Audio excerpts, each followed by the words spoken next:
Welcome back, everybody. Today, I'm going to teach you how to change the default font in Google Sheets. This is particularly useful when you want to maintain consistent branding across your spreadsheets or simply prefer a specific font style for better readability.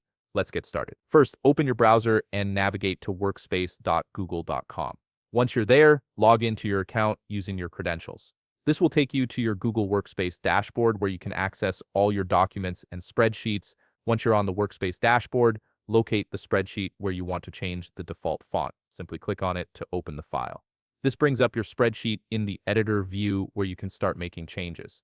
Now look at the top menu bar of your spreadsheet, click on Format. This will open a drop-down menu with various formatting options. From this menu, click on Theme. This is where Google Sheets allows you to customize the overall look and feel of your spreadsheet, including fonts and colors. After clicking Theme, a panel will appear on the right side of your screen. This panel displays all the theme customization options available for your spreadsheet. Here you can see your current theme, which by default is set to standard.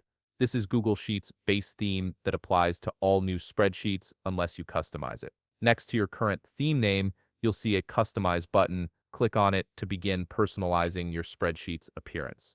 This opens up the customization interface where you can adjust various design elements. Now you can see font listed in the customization panel. Right under it, there's a drop-down menu. Click on this drop-down menu to view all the built-in fonts available in Google Sheets. You'll see options like Arial, Comic Sans, MS, Courier New, Georgia, Roboto, and Verdana.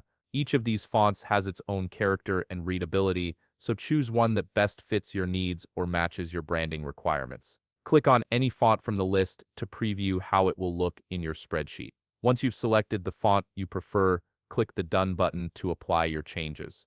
Your new default font will now be applied throughout the entire spreadsheet, giving it a fresh, customized look.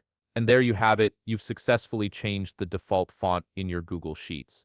If you found this video helpful, please leave a like, subscribe, and see you in the next video.